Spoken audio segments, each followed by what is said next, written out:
Salam tawa, salam bahagia. Assalamualaikum. Sampurasun. Alhamdulillah. Perkenalkan kawan-kawan, saya dari Bandung. Nama saya Kamal, tapi biasa dipanggil macem-macem ya. Enggak, bukan cem-cem, bukan. Enggak. Maksudnya saya punya banyak nama panggilan gitu. Kadang saya dipanggil Alfred, kadang William, kadang Pirja.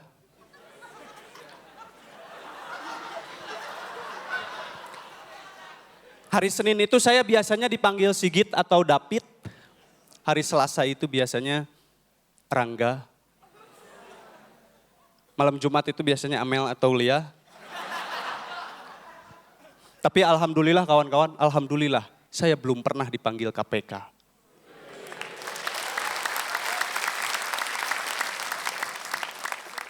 Nama saya sebenarnya itu adalah Kamaludin ya. Tapi ibu saya tidak pernah memanggil saya Kamal ataupun Udin. Ini aneh, padahal itu nama pemberian ibu saya. Mungkin karena saya ini bungsu dan agak-agak manja begitu.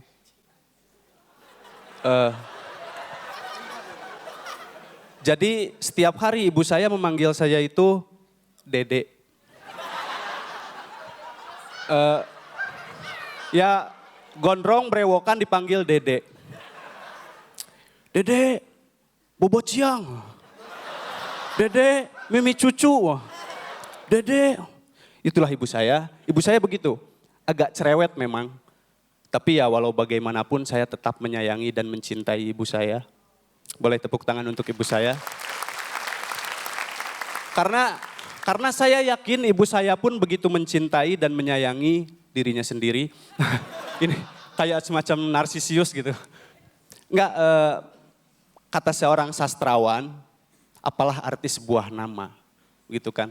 Ini kalau nggak salah ini kata almarhum William Shakespeare ya. Ya almarhum kan udah meninggal, ya kan ya. Tapi saya nggak begitu setuju ya dengan pendapat almarhum. Ya, karena saya pernah punya temen waktu SMA namanya unik sekali.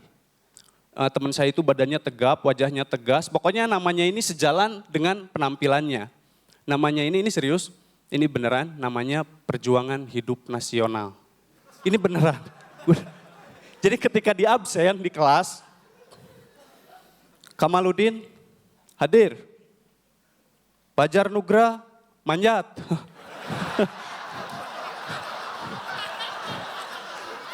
Perjuangan Hidup Nasional, Perjuangan Hidup Nasional, Perjuangan Hidup Nasional. Merdeka. Tapi seandainya si Perju ya, nama panggilannya Perju. Seandainya si Perju ini punya pacar dan diselingkuhi oleh pacarnya, saya yakin pacarnya ini bisa dipenjarakan atas tuduhan subversif dan pengkhianatan terhadap perjuangan hidup nasional.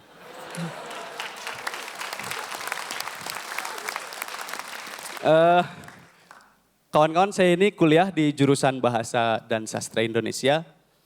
7 tahun sudah dan belum lulus. Boleh tepuk tangan buat saya sekarang ya. Boleh. Bego kok bangga ya. Dan di Bahasa Indonesia itu ada begini anjuran. Gunakanlah selalu bahasa Indonesia yang baik dan benar. Selalu gunakanlah bahasa Indonesia yang baik dan benar. Tapi menurut saya, bahasa Indonesia yang baik dan benar itu tidak bisa kita gunakan selalu. Misalnya kita ke pasar, beli kangkung. Kalau biasanya kan kayak gini ya, Bu, ini berapa? Oh itu 2.000 dek.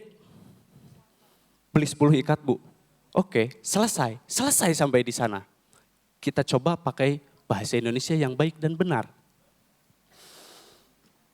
Ibunda, berapakah harga kangkung ini Ibunda?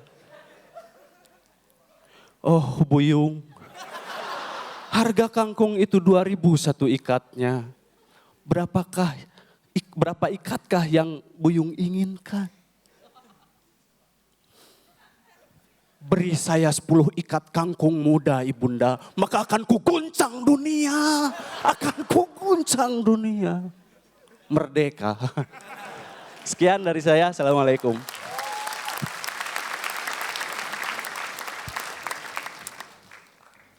Dede. Geli banget nih manggil Dede nih.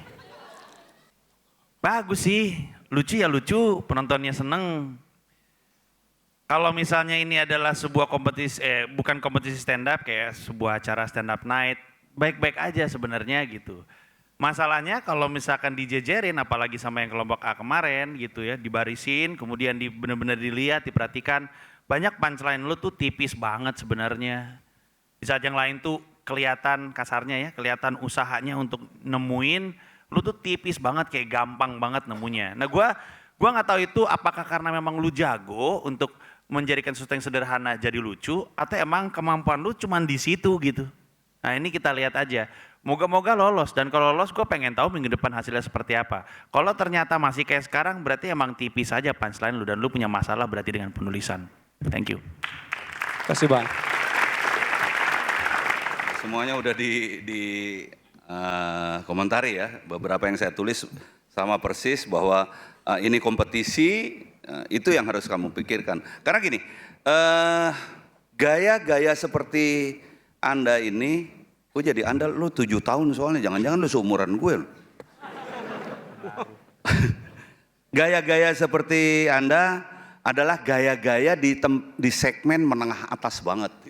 Enggak di tempat yang anak muda yang butuh garger. Ini gaya-gaya di tempat yang misalnya di rapat kerja kayak gitu ya. Di levelnya eselon 2 minimal ke atas kayak gitu. Ini gaya-gaya gini gernya nggak akan seperti itu, gaya-gaya seperti gini nih. Nah ini kompetisi, lo harus robah itu gitu ya. Itu sih sebetulnya yang paling mendasar, walaupun mungkin aku tahu bahwa kamu banyak banget materi, tapi ya kalau seperti itu terus berat, karena ini kompetisi sekali lagi. Ada satu yang plus, pemilihan diksinya gue demen banget. Oke, gitu aja. Kasih Om. Selamat malam Kamal. Malam Mbak. Kamal boleh tanya nggak? Ya. Kamu mandi nggak sih? Mandi subuh. Jadi gini, ini tadi kan udah semua komentarnya, tapi ini secara jujur aja gitu ya, sebagai penonton, penikmat kamu gitu, kamu on stage dan semua orang mata tertuju pada kamu. Ketika kamu masuk tadi, ini orang ngapain kesini baru turun dari ojek langsung naik panggung, Mbok ya rapi-rapi dulu gitu. Karena kan kita punya tim make up dan lain sebagainya. Karena bukan kita menyaksikan sesuatu harusnya menarik dulu. Kalau emang kamu mau berantakan ya kayak babe sekalian. Mukanya gelap, rambutnya berantakan. Jadi emang punya ciri khas yang fokus gitu. Ya itulah babe gitu. Nah kalau kamu kan yang aku lihat, kamu dengan rambut gondrong kamu yang lurus enggak, keriting enggak, rapi enggak gitu. Terus ditambah lagi mungkin kalau kemeja kamu seperti yang di foto di belakang, pakai kemeja putih, jaket kulit, kelihatan bagus. Karena dapat kita penonton tuh bisa ngerasain, nih orang belum mandi naik stage maunya apa. Kalau babe orang terima gitu. Kalau babe ya emang itulah babe ganteng malah nggak akan mungkin. Oke, thank you. Terima kasih. Assalamualaikum, sampurasun dulur-dulur. Buat teman-teman yang belum subscribe Stand Up Kompas TV bisa subscribe yang pakai PC di sini ya. Yang pakai handphone bisa subscribe di sebelah sini. Sampurasun, assalamualaikum.